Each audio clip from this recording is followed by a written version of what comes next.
I will now introduce today's speaker, Creeson Agecoutay, Atlantic Bureau Chief for the CTV National News. His presentation is One Day at a Time, Turn Your Dreams into Actions.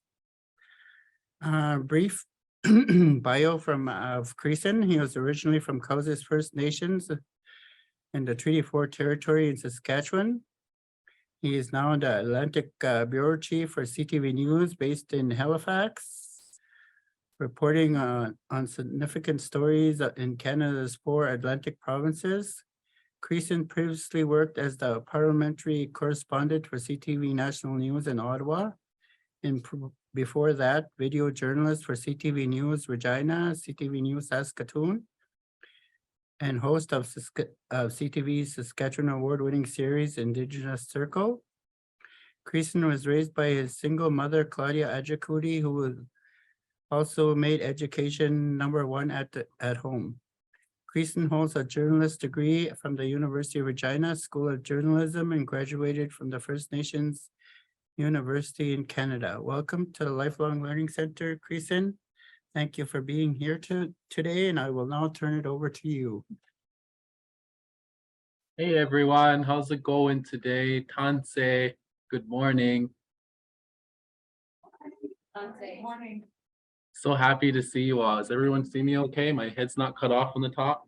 No. Make sure it's perfect. I'm so happy to be here, so happy to take some time out of my day to say hi to all of you and good morning and happy to see all some bright faces. Hello Mushums, hello Cookums. Good to see you all. Like Hertha said, my name is Creeson Agecoutay. I'm from Cowessess First Nation in Treaty 4 territory. I grew up there at an early age, and I guess just sharing my love for my home community of Cowessess, first off. Oh yeah, and my position, Atlantic Bureau Chief, there's a little joke there. When I first got the position earlier last year, the joke around Cowessess was everybody was saying, oh, right on, Cowessess has 2 chiefs now, Chief Cadmus Delorme and Atlantic Bureau Chief Creeson on the East Coast. That was the big joke on the reserve on Cowessess. Cowessess has 2 chiefs now. Now we have Chief Eric Bowden as our chief this time around. So yeah, I grew up in Cowessess. I grew up raised by my single mother, Claudia Agecoutay. Some of you may know her. She used to work for Cowessess First Nation in the band office. She used to work for Lands. She used to work for FSIN in Saskatoon. You know, big on treaties, big on sovereignty, big on, you know, us having sovereignty over our own lands. That's the kind of lessons I grew up in my home community around my mom, and what she was fighting for in her time working for Indigenous organizations and political organizations. She raised me by herself. My dad left when I was about 2 years old, and my sisters helped where they could. My niece also lived with me on Cowessess, and she was like my little sister, Jade Agecoutay. And yeah, my mom went to work every day, Monday to Friday. She used to work at the school. She'd take me and Jade to school in Cowessess First Nation, the Cowessess Community Education Center. And we went to school there from grade 2 to grade 12. And later my mom worked at the band office, and the rule in my mom's house was education is #1. Education is our buffalo. You have to go to school to live a good life. No dropping out, no putting school to the side. She also teased me all the time saying, you have very expensive taste, so you have to go to school and get your education and then go to university because you have very expensive taste, and I know you can't pay for what you like just on not going to school. So she was always joking with me and pulling my leg about that stuff. So yeah, I finished grade 12 in, oh my gosh, it's been a while now, 2005. And I remember the day when I packed all my stuff. I packed up my Cutlass Supreme that I just bought with my summer job. I think it was $1,500 car. Took everything out of my room, packed it up full to the top to move to Regina to live with my sister. And my mom's a really good cook. She makes a real bomb brunch. Every time she says, every time she cooked brunch, she always made a really good brunch. But that day when I was leaving, oh my God, the toast was burnt, the eggs were rubbery. She was just sad that I was leaving. I was the last person to leave the nest. I'm the youngest of three siblings. My sister Gina, who works at the Casino Regina, you may have seen her there, and my sister Jackie Agecoutay, who lives in Kawasis and is working with Kakawishtahow right now. I was the youngest. I was the last one to leave the nest, so there was a lot of sadness there when I left. But I told her, I'll always call you. I'll always come and see you when I can. See you on the weekend, see you on Christmas.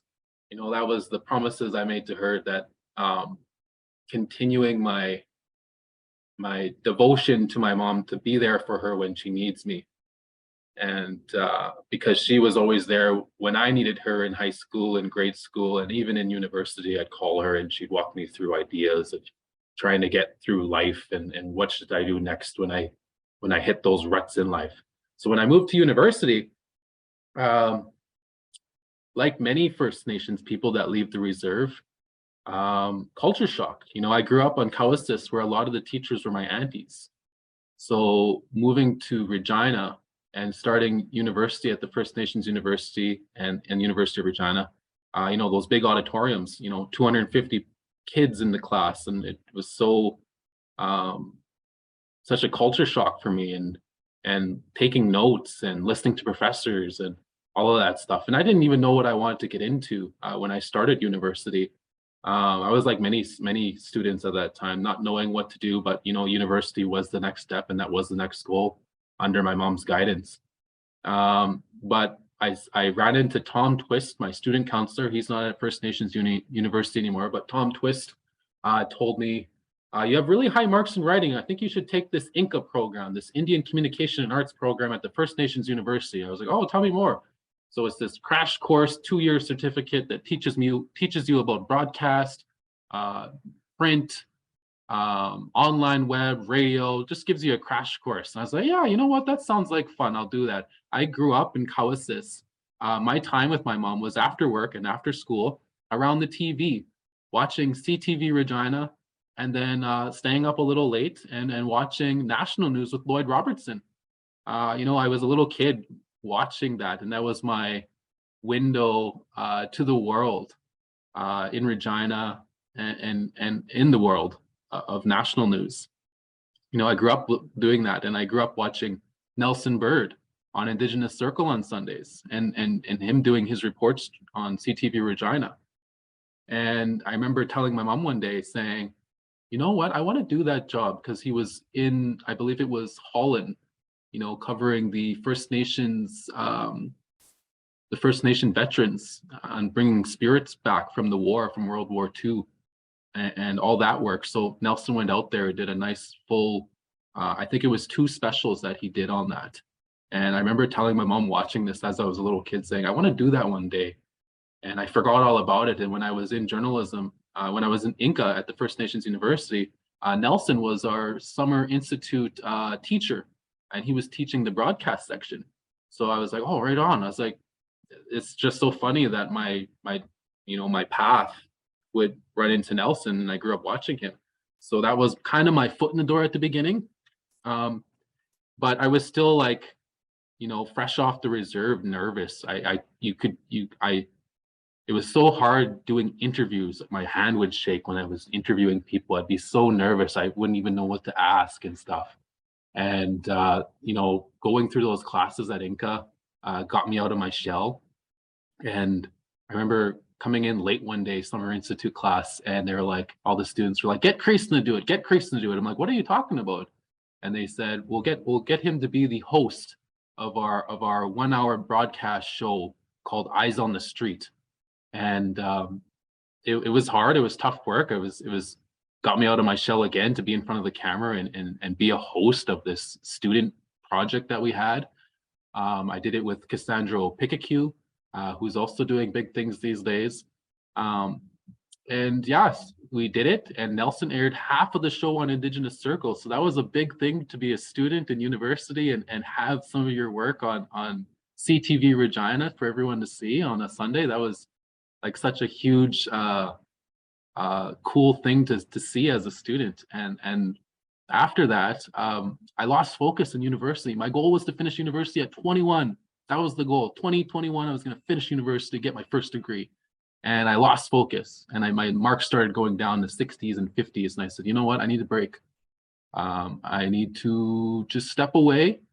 And I worked at, while I was in university, I was working at McDonald's on Kramer Boulevard at the McDonald's restaurant, and they bumped me up to manager. So I was managing the store on the weekends. And then when I left university, I took a call center job at the Staples call center in Regina, which is on Winnipeg Street on the north end. So I did that for a full year, Monday to Friday, Staples call center, Saturday, Sunday, McDonald's. And I just got my head so thick in work because I was mad at myself because I didn't do my goal of finishing university at 21. And then I remember, just getting through that year, and they bumped me up to customer service, and I was dealing with more customers, and it was getting harder, like stress-wise. I was dealing with more customer service calls and people. And I remember praying to the Creator saying, I need some light at the end of the tunnel. This is getting really tough.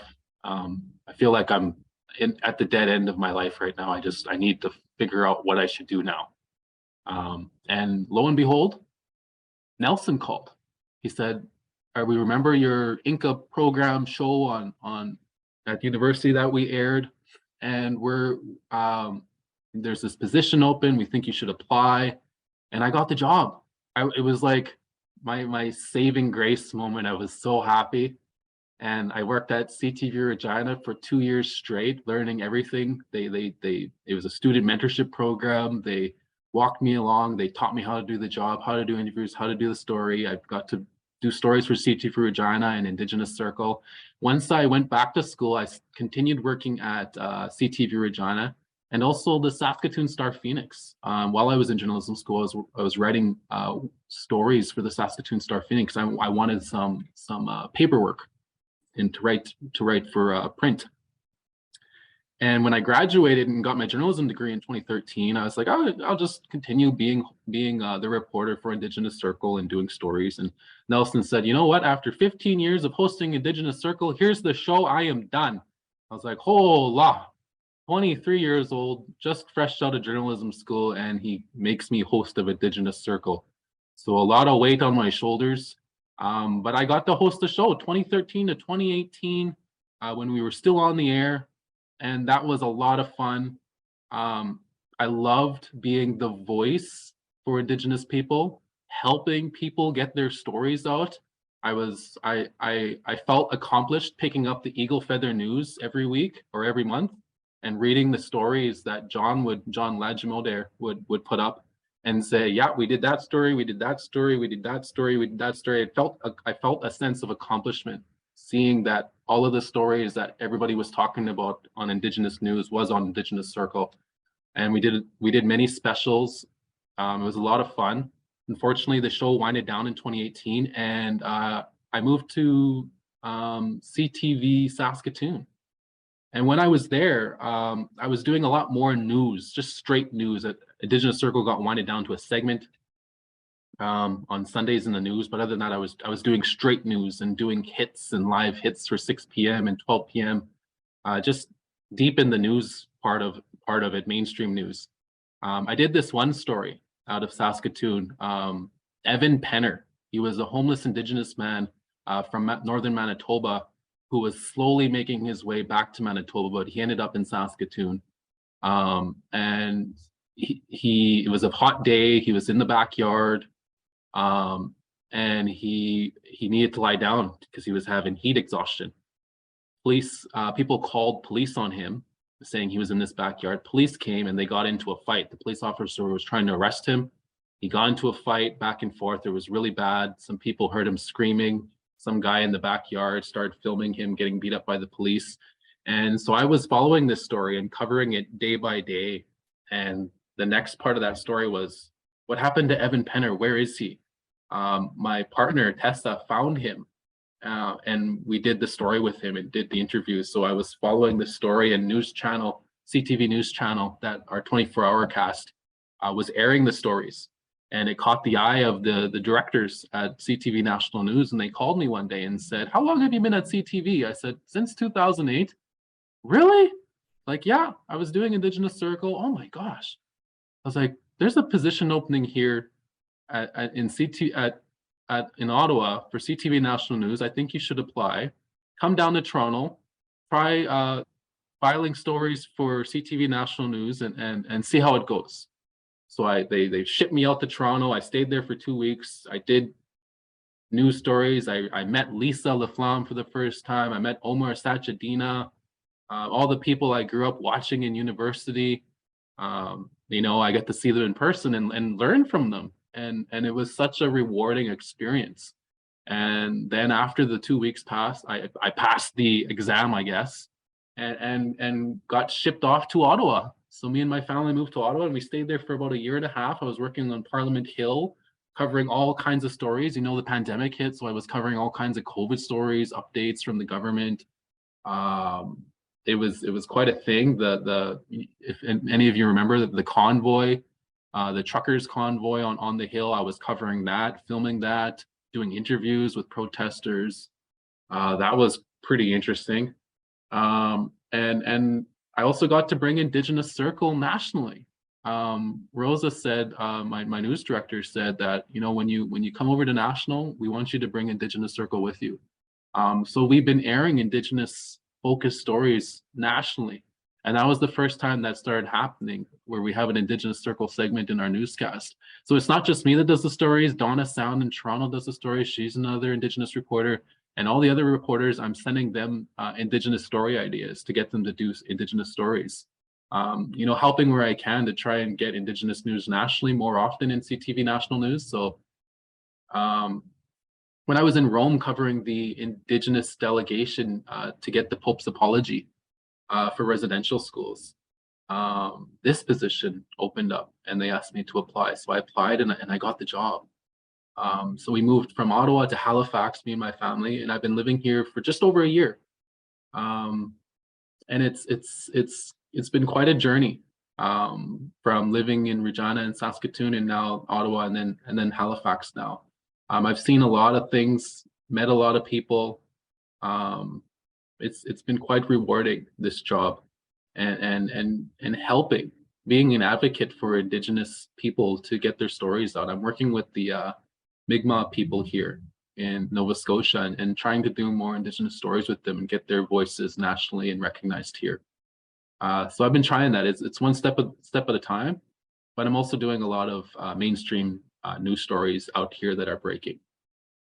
We just did a story on Policy 713 in New Brunswick talking about trans students' rights and how they're protected within the schools. And there was some changes to that yesterday, which resulted in the New Brunswick Premier's caucus sitting out during the question period yesterday.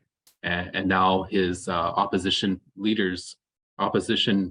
party members are saying that he should step down as a leader. So that was the story yesterday. But yeah, I've learned so much. My journey is still ongoing here. There's more breaking news stories. I got to cover the Pope coming to Canada and Musquecheese in Alberta, and then in Quebec, and then Iqaluit. I got to follow Prince Charles and Camilla around when they were here before he became king. It's been, I just have to pinch myself sometimes that all of these opportunities that I get to do and tell these stories. I'm very thankful, and I'm always, and I do miss home a lot. I miss my family, but all of them are very supportive. I guess just finally to cap off, to get here for university students, it's all about setting a goal. My goal was, okay, I'm going to finish grade 12, I'm going to finish university, and then I'm going to work in journalism. And my goal is CTV National News. I'm not sure how to get there, but that's my goal. And I would always write goals on my wall when I was in university. One of them that I wrote was keep moving forward, no matter what. there's stuff that will get in your way, break you down, slow you down. Life may be hard right now, but just keep your eye on that goal, and pray to the Creator. Put it out to the universe. Say, Creator, I'm just gonna keep working at this, and I hope one day that I go national someday. And the Creator heard my prayers, and my journey is now here out in Halifax. And I never thought I'd be working with National News, working with Omar Sachedina, before that Lisa Laflamme, Paul Workman, all of these reporters that I highly look up to, that I get to work with and learn from, and be in contact with, and it's really rewarding to be here, and I'm very thankful. And who knows, I don't know where my journey is next. Will I continue working here in Halifax? Probably. Is my journey, I think the next goal that I've always wanted to do from here is working for W5, CTV W5. I grew up watching that. And maybe that's the next goal. Someday down the road, maybe there's a position opening for W5 that I can do more investigative feature stories. I got to do one story with them a while back on the forced sterilization of Indigenous women. That has affected me personally within my family. And yeah, it was a very important story to do. So I want to do more stories like that. But really right now, I'm just working in the Maritimes here, and I wouldn't have been here. I would have stayed in Ottawa, but my family said they wanted to see the ocean. And I said, okay, let's go. Let's pack up and go and move to Halifax and see the ocean. And it's been very rewarding for them. My daughter just got an acting role that she's applying for right now, that she wants to do. She really wants to become an actor.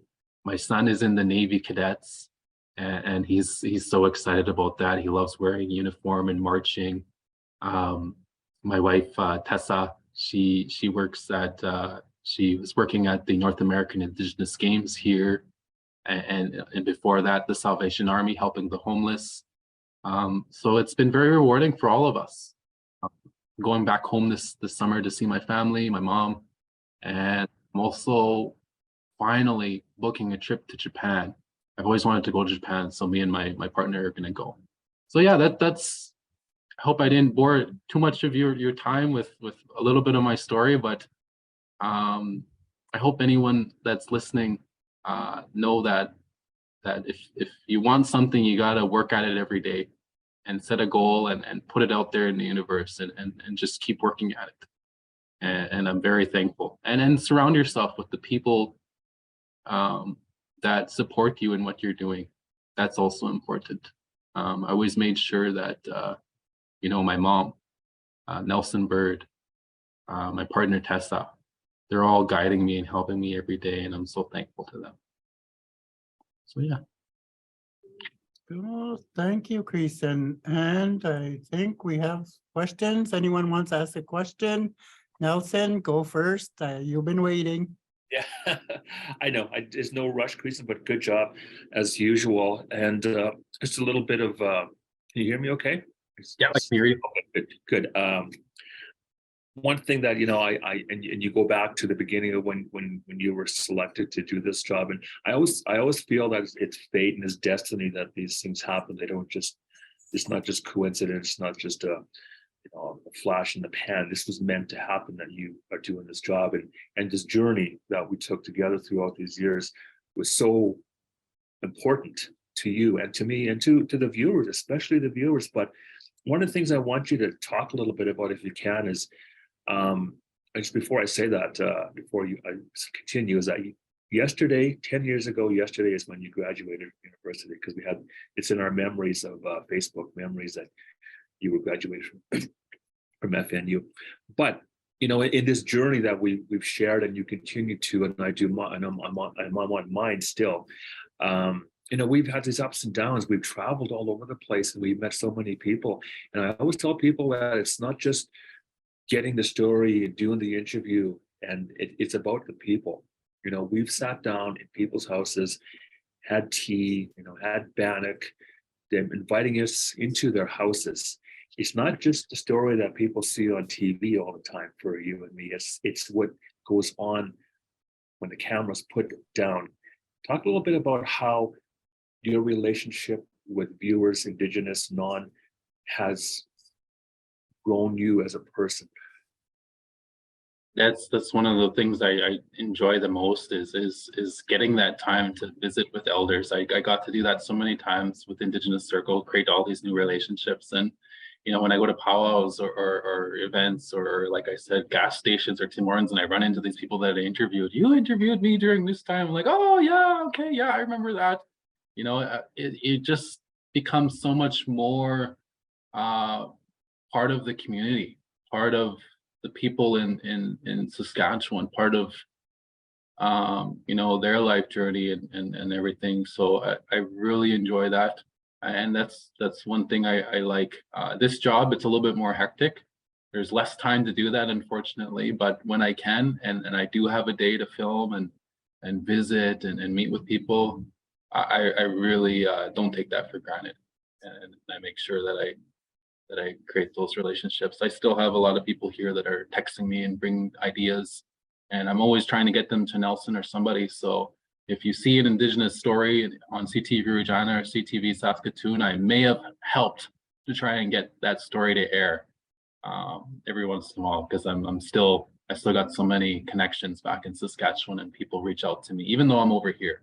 I said, I'll see what I can do and see if I can get a reporter to talk to you. And just if I could just add to that, one of your very first roles with me was as reflector boy. Yeah. Nobody really knows what that means, but I'll explain it really quickly. When I was doing camera work, standing in front of the camera and the sun is in a certain direction, they have these great big round reflectors that shine the light onto the person speaking.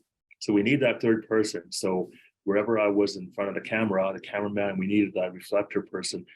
Creeson would be doing it. And then eventually the tables turned where he would be doing the camera and I was the reflector guy. So, things come and go.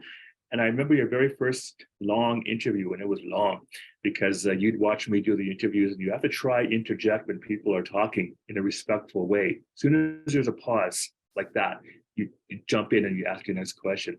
We interviewed an elder named Noah Starblanket at his house 10 years ago or more, probably much more than that. And I said, okay, Creeson, you're going to talk to him. You're going to make it 5 minutes and ask him one question. And Noah went on and on and on. I'm looking at my clock. It's like 20 minutes later and the interview is still going on. And I'm like, stop. I need to stop the elder from talking. So we had to edit it down. But that's the growing process of being a journalist, and you did a great job. So I'll leave it to other people. If you want to add to that, you can. But we've had so much fun. The laughter. Yeah, the laughter. There's always, we deal with a lot of hard news and tough subjects. So I loved growing up in CTV Regina's newsroom and making friends with all the other reporters and joking every day. That was what kept us going, was the humor and the laughter, because there's been a lot of sad stories we've covered over the years. And if we didn't joke around and laugh, then we probably still wouldn't be in this business. Okay, go ahead. I have a question about, people are talking about First Nations people being overpopulated in Canada. And if the overpopulation continues on, they're saying that we as First Nations, they could tell us to take our treaty rights and they're done. And they can just sort of draw a line in the sand that there'll be no more treaties with us. What do you hear about that? I haven't been covering treaty stories as much these days. So I wouldn't be an expert on it because I haven't heard things regularly, but I'm just going back to our elders and our chiefs and what they've been saying. Our treaties are time immemorial. As long as the sun shines, the grass grows, and the rivers flow, and you can't break treaties. So if that is what's being talked about in the future, make damn sure our elders, our young warriors, our young leaders, our chiefs will all speak up and say no. They'll fight to make sure that our treaties are recognized. And things are better with this Liberal government, I would say, compared to the previous Conservative government.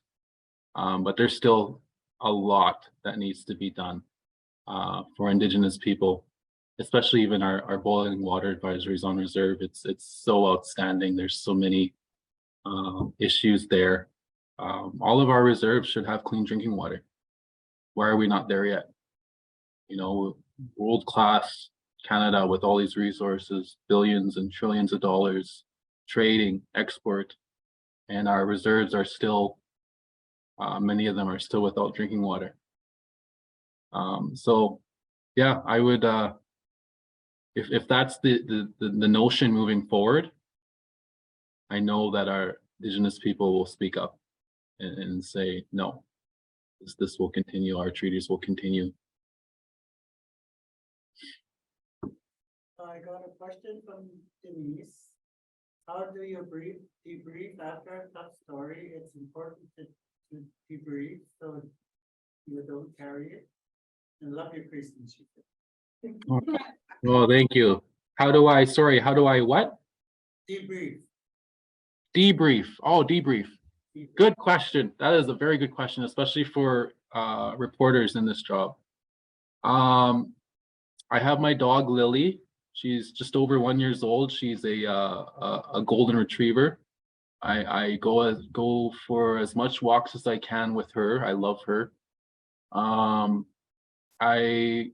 call my mom and talk to her and call her whenever I can to debrief from tough stories. I talk to my wife Tessa. I call Nelson and debrief with him sometimes. You know, just my support system, my family. I take my kids out and go do fun things with them. Yeah, just, you know, family support. The support systems there is so important. Hi, Creeson, how are you? I'm good. How are you, Terry? Pretty good. I still remember your joke about Kentucky Fried Chicken and how Matt and Tess was at you with the finger licking. Oh man, I can't even remember. Really? Was it some event or something? I can't remember. It must have been a while back. Well, when you guys were so in love and you would lick each other's fingers. Anyway, I just want to say that your hard work has really paid off, and I'm so proud of you for your audience presence is awesome. I was wondering about, have you ever covered stories about the Wet'suwet'en? I know that's in the other part of the country, but it's so important that they are getting help. Yeah, no, that's an important story. I've been following it closely, watching the updates, following the young land protectors that have been putting their own updates on social media. And you know, that's not my neck of the woods. I'm out here on the East Coast. That is on the West Coast. But Melanie Nagy is our BC bureau chief, pardon me. And I've been always trying to like tell her this is happening. Reach out to them.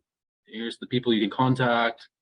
The issue why I think that it's not covered as much for CTV is because it's so far in the middle of the province, and Melanie's all the way over here in Vancouver, and a lot of our local reporters are only in Vancouver.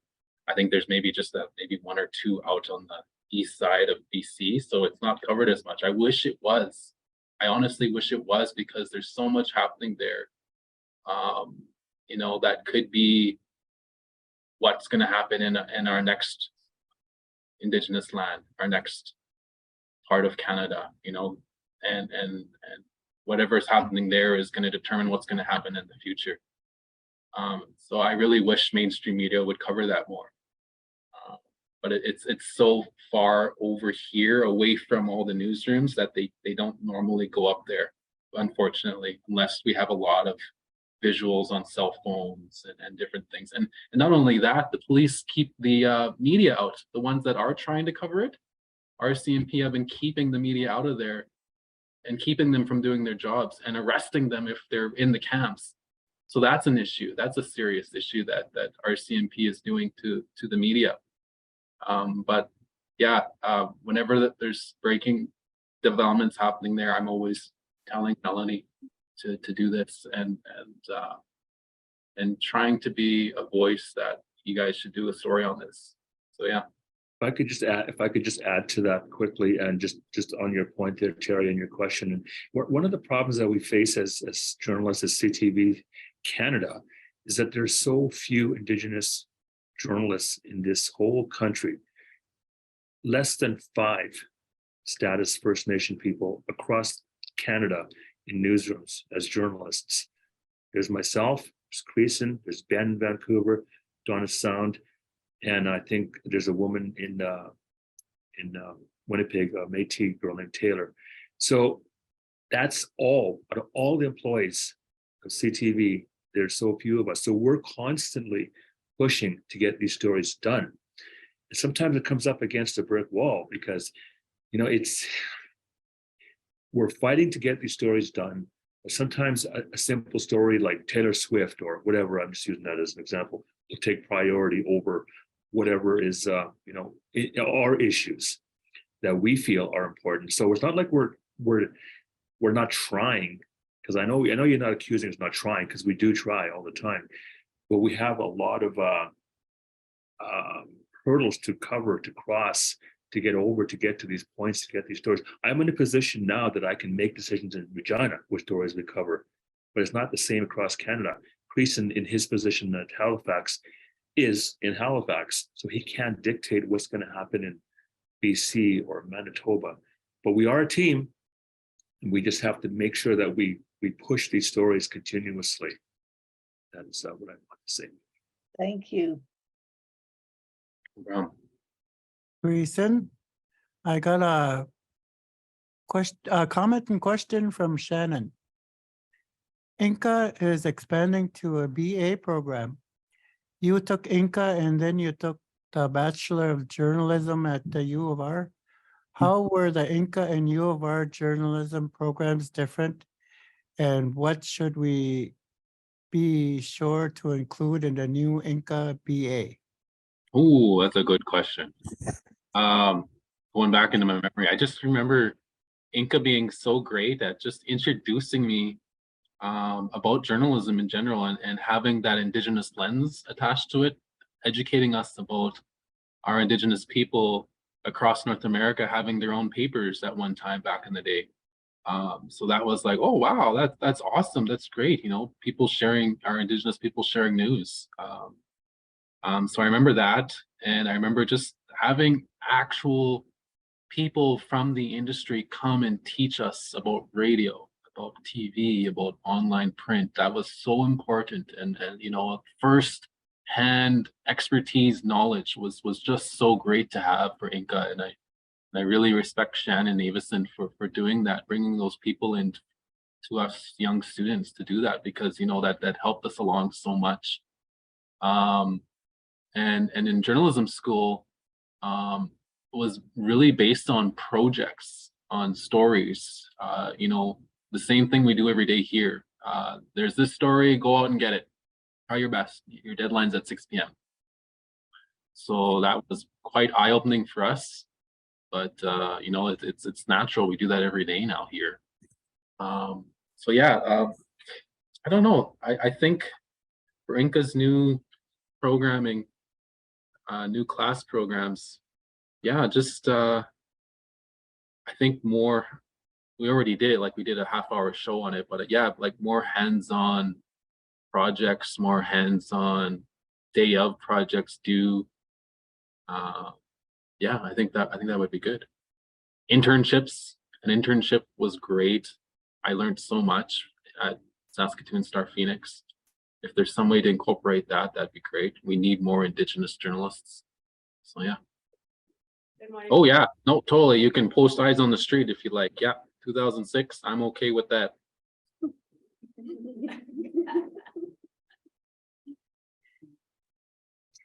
Hi, Creeson. I have a quick question. Well, first of all, it was really kind of inspiring to hear your story and your journey, and it's great that you're in the place that you are right now. So I had a question similar to what Darian had asked, but maybe looking at it from a lens of, young individuals that are going through high school. We know that there is an issue with completion rates, especially for Indigenous students. How do you think, or what sort of supports do you see would help those individuals kind of going through high school and reaching university where they actually have an opportunity to, kind of have their dreams come true, basically, or having the journey that you went through? So can you maybe give some ideas or advice into what sort of supports would be beneficial for these people? I think Indigenous advocates, Indigenous teachers, Indigenous support systems within our schools, all of that is really important. I had my aunties teaching me. I had, my mom at home supporting me and sitting me down. More extracurricular activities when, a lot of us are having troubles with math. That's a hard class to do. Even for me, when I was in high school, was math.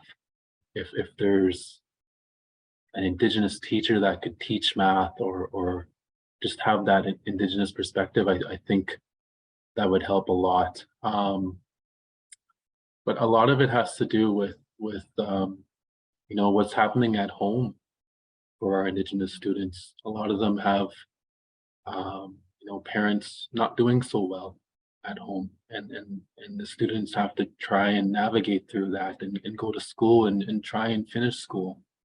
It's also in the communities they're growing up in. A lot of them come from pretty rough neighborhoods, and it's hard to go after your education. So if that school can be a safe place to learn about their culture, to give them all the support they need.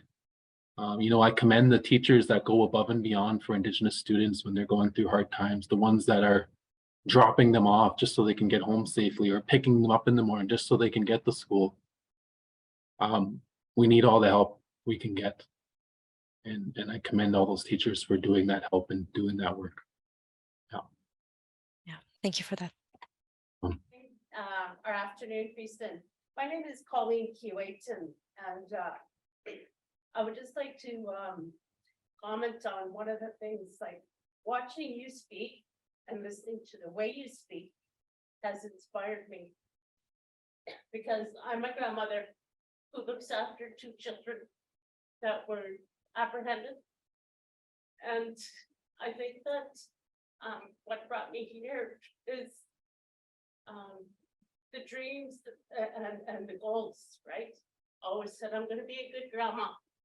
I'm going to do this. So I think that things happen for a reason, because I retired early at 55, and I had plans of going back to work part-time. And then I set myself up in an adult building, and I was ready. 2 weeks after that, the social services comes to me and asks if I would take them. So I said, okay, I will, because it was temporary, right? But as things progressed and the situation hasn't gotten any better, but I'm thankful that my grandchildren are with me, because I built support. As I heard you say, you build your support system. And one of the support systems I have here is this grandmother's group that I'm in right now. Being able to talk with you, listen to you, and I come here every day because I am one of many grandmothers from this group who go through the same situations. So it helps to hear inspirational stories, people who have succeeded. That way, when I speak to my grandchildren, I can say, look, this, and show examples. One day I'm going to be able to replay this and let my grandson watch this, So I just wanted to acknowledge us grandmothers. I think that we need more awareness, support systems, upbringing of our grandchildren. And furthermore, letting us know, like I have a voice for myself, so I do speak up to them, but not many grandmothers do. So we sit back and we say, okay, we'll do what you say. But the thing is, I think that we need more tools, more recognition, and more support for that these kids are okay in our care, instead of me having to fight the system every day to keep these children when I know that they're at best with me. And one of the things that I just want to end off with is when a child is apprehended, we're told that they're put in a group home. This damages me because the first thing I think of is residential. That should be taken away. When it was actually one person sat down with me and explained what a group home is. They said it's a home, it's a house. There's not more than 8 to 10 children in that home. They all have their own bedrooms. They get the best of care. That calmed me down instead of wondering where my one grandson was when he was apprehended in the system, told me I was in a group, he was in a group home. That hurt me. I cried at nights, wondering about him every day and wondering if he was lonely, sad, crying. And meanwhile, when I got the reports from the one lady who took the time to make me feel okay, assured me he was okay. And when he was returned, he was happy. So thank you for listening. I commend you, Colleen, for doing everything you can for your grandchildren. That's really important. I'm sure they'll live really good lives with you and knowing where they come from. Growing and learning from you is so important. From a family member is so important. Them knowing that love, sharing that family love is so important for our young people, and it's still happening. 60 scoop, millennial scoop. Our kids are still being taken away. Each of our nations are finding ways to work around it, but there's also issues there as well. It's so detrimental when our children are taken away, and they should be with their families. If I could just add to that, Creeson, and thank you for those comments, Ms. Kuwait. One thing that Creeson and I both experienced over the years is those emotions, and difficult as they are. An example of this is suicides. We did a whole half hour one summer shooting stories and listening to stories across Saskatchewan and even beyond at times, and sitting and listening to the stories. So important listening to the stories, because it would take everything, every emotion for us to tell the stories and to listen to them. So at the end of the day, when you talk about debriefing, how do we do that? We had to spend a whole summer, our choice to do this. It wasn't that somebody made us do this, is that one day Creeson and I sat there and said, we should do a special on suicides to help prevent traditional medicines, all these different topics that we can educate others on. But it also takes a toll on us as humans, because we are humans. It's part of this whole culture. And I can go into a room, as can Creeson, full of Indigenous people, and say, has anybody here been affected by suicide? Every single person will almost put up their hands. So that's us. That's who we are when we go to these communities. So knowing this, and everybody would probably understand this, is that we are Indigenous. We grew up on the reserve. We know the issues. And it's our goal to make sure that we can, if we can, highlight them and make sure that the rest of society knows. And we try, we do our best, and Creeson still has always. Thank you. I just wanted to add a comment. The first step to addiction is feeling powerless.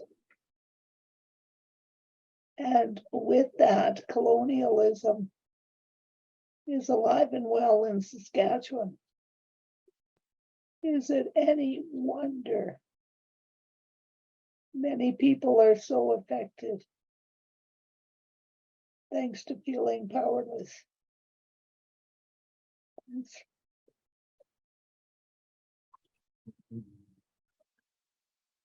Yeah, no, colonialism is still here and it's impacting us every day. In many ways, it gets under our skin. Some of us have a hard time just leaving the house to go and do day-to-day things without being followed in a store, or being someone yelling something at you on the side of the street for just being Indigenous. You know, I wish things would get better, and we have our ups and downs. Things do get better. You know, I think social media is a great tool for us as Indigenous people. It's giving us a voice. It's making us louder. It's projecting the issues we've been wanting to talk about all these years, and people, the rest of Canada is finally waking up. They're listening, including journalism, including reporters, working on these stories that are affecting Indigenous people. But yeah, one day at a time. But I hope things get better down the road.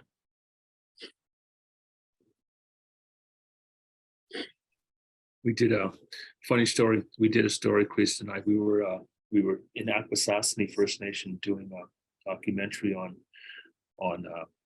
traditional medicines. You know, it's about education, and that's what we did. We wanted to let our viewers know that, you know, dandelions are a medicine. Not everything isn't the noxious weed that needs to be sprayed with the poisons. So we spent time traditional medicine picking and learning about all the different things. It was such a great summer. It was such a great event. And during one day when we were voicing our story, this is one of the bloopers. You know, you've heard of bloopers, and we were voicing. He was sitting beside me and with the microphone, and I was reading a line that was supposed to say, what was the line again, Creeson? It was like 4 major elements.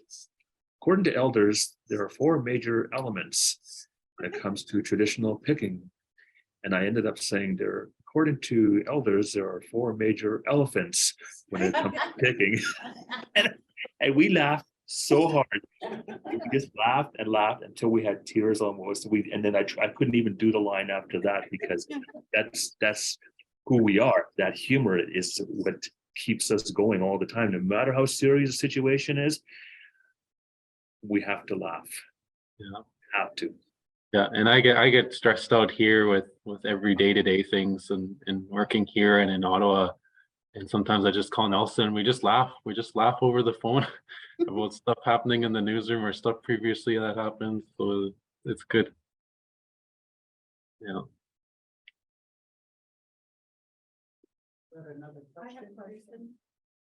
It's a, That's great. I got a question here. From Becky, do you have any tips on correcting people when they believe in the wrong side of Canadian history? I could barely hear the question. What is it? Do you have any tips on correcting people when they believe in the wrong side of Canadian history? Ooh. Oh my gosh, that's a good question. Especially with social media, everybody will do a story. I think one thing that is rampant right now is residential school denialism. And people saying that we're not telling the truth about what happened in residential schools, and not all residential schools were like that, and the unmarked graves, some of them trying to say that the graves are not a real thing. You know, our people grew up hearing these stories. We experienced these stories. These stories were passed down. No one was believing us all this time. And finally, it took our children in Kamloops to finally say, yeah, this is actually happening. So I think when people message me on social media, I just kind of ignore it, to be honest with you, because I feel like my energy is better put somewhere else in my work and what I'm trying to do every day, rather than trying to convince some stranger on social media pretending to be someone they're not, because of the nasty things they're saying on social media. So I don't really go down that road of trying to convince people. But yeah, I do it the other way by showing my work, by doing these important stories, by letting everybody know that this happened and this happened to our people. I think that's a better way of doing it. Sometimes you just can't convince people on social media.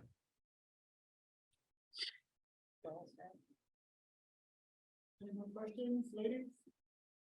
I have a question. Would you ever consider doing a story on, for example, I work at the Eagle Heart Center. I'm a female adult mentor. I work with those that have cognitive disabilities, brain trauma, brain injury, FASD. And I work with a lot of individuals who are very stable. I find that there is a shortage of people for this type of work. I really believe that if we had more individuals like this in this field, we would be able to make some kind of progress, some kind of headway. Right now, we're a team of 5. And we work with all races and but for the majority, my caseload is First Nations. Yeah, no, it sounds like a very important subject. We would have to talk to somebody impacted personally, and to talk about the topic. I think it's definitely a story that could be done for online, for broadcast. You have Nelson here, and I can get him to connect with you, and we can, put our heads together and think of how we can do a story on this subject. So yeah, no, it just needs the will of the people involved, and I'm sure we can do the story. Everyone has a story. It's just connecting with each other and figuring out what that story is. So yeah. Thank you. Welcome. Yeah, definitely reach out to Nelson, and I can help too if you could message me on Facebook or get Hertha to pass on my email to you, and I can help connect you with Nelson, who can connect you with a reporter one day down the road. Thank you. Welcome. Would you guys ever do a story on CPS? Child protection? CPS? Yeah, child protection. Child protection. Yeah, we've done some stories in the past. It's very difficult to do these stories because because of privacy concerns, the CPS doesn't really tell the whole story. So we can't tell the story fully. So it is difficult to do these stories, but there is moms that are fighting for their children, and they're doing everything they can. What they like, I'll use their words, I'm jumping through hoops, but I still can't see my children. I've done everything they asked me to do over these many months or even years, and I still can't see my children. In the past, we've done stories with moms who've done everything they can, and they will go to the media if they're not seeing the results that they would like to be connected back with their families. So yeah, those stories have been done. And I'm sure there's many more stories. It's connecting the moms with the newsroom to do the story. But yeah, we've done those stories in the past.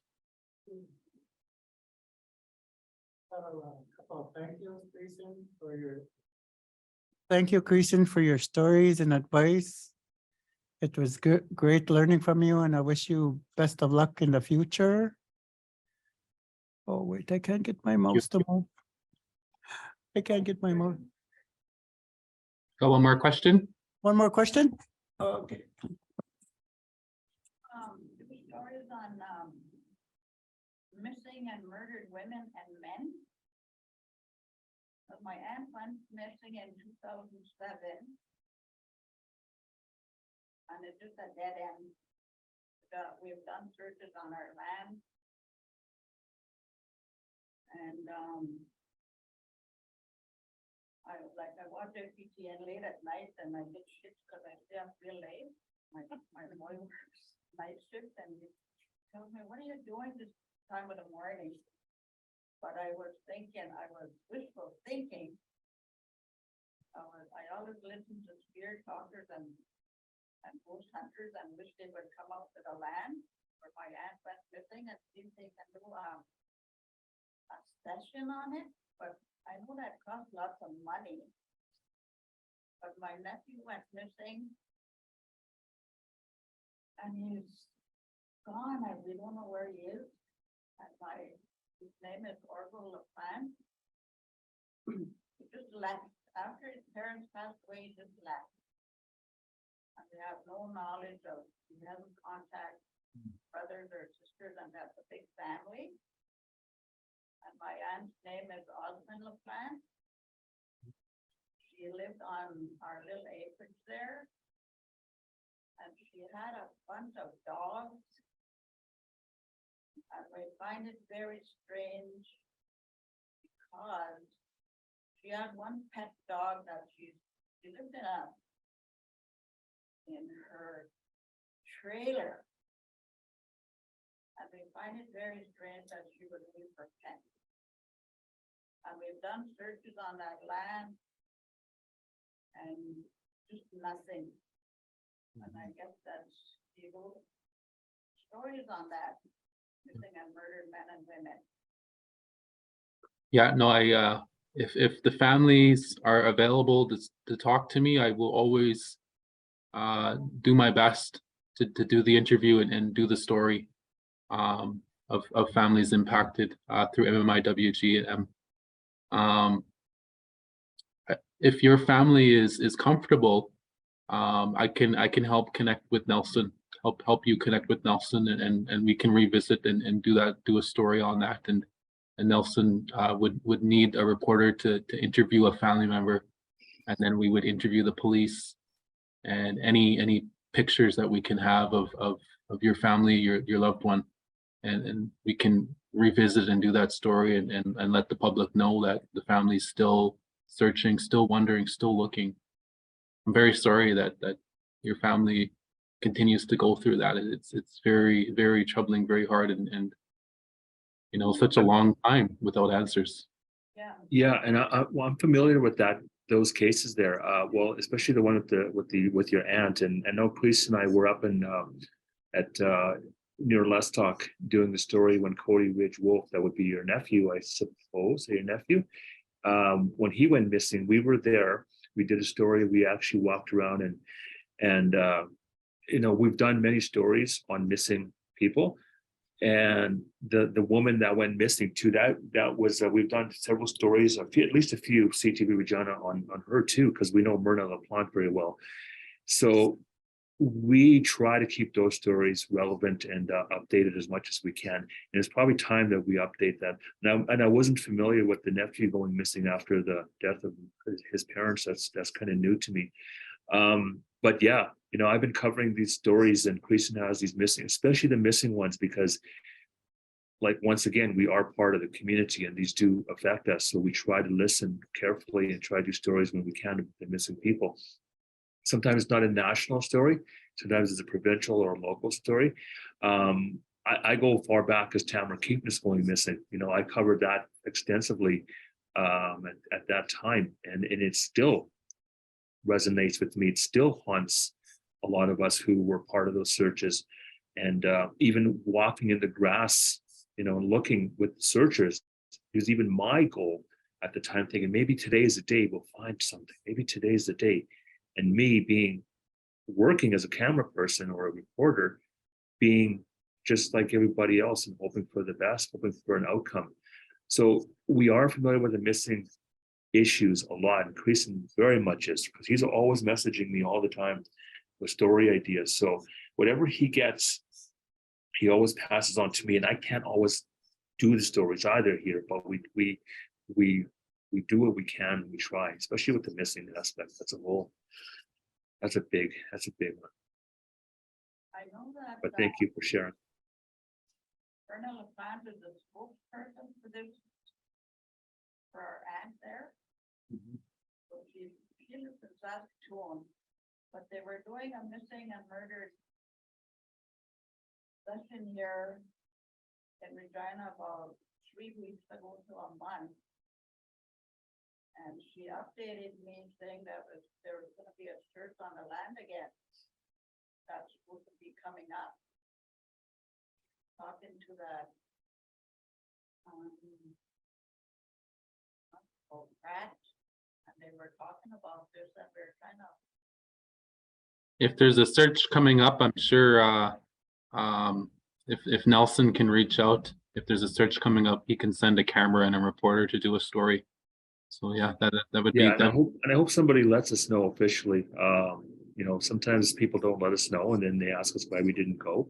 It's always important that they tell us, because I'm not always watching everything. I can't, but if people let us know ahead of time, we would like to be there for that search for sure. Sadly, we can't always be at the things like I said. Sometimes people don't let us know until afterwards, and that doesn't help. It's good to know ahead of time for any story. Thank you. Good job, Creeson. I got to run. I got a newsroom thing going on right now, but have a good day, everybody. Thank you. Good job.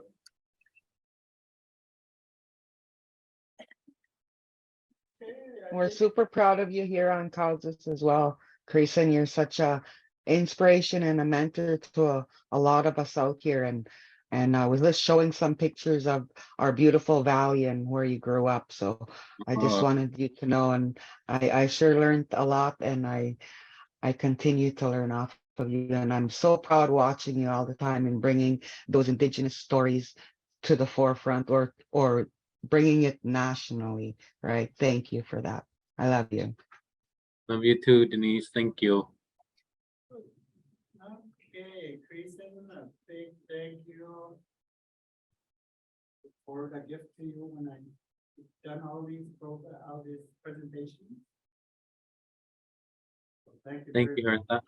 Enjoy your rest of your day. Thank you, Cookums. Thanks for listening to me. Oh, uncle, kinana skomten kita kigo amit no ipat. Yeah. Tagus dig nigga me out panic burger cookum see. I went and gave her food yesterday. Your mom my cookum. Oh, right on. But my mate ipat ka pamtin. We'll see you soon, uncle. We'll see ya. Yeah, I'll be there later this month, so I'm Okay. looking forward to that. I can say. Very thankful for my nephew. He's always there for my mom. So That's good. I go say Vaga. hey. Take care. Take care. Thanks everyone. Good Run seeing into you you all. this summer. And if you have a story, reach out to me or Nelson. Definitely reach out to me or Nelson. Feel free to message me on Facebook, and I'll try connect you guys with any reporters if there's a story. So yeah, reach out to me. Okay, thank you very much, everyone. Yes, Thank for you. sure. Yeah, it'll be good. Take Okay, care, Creeson. Thank you. Have a good day. Bye-bye. bye-bye, everyone.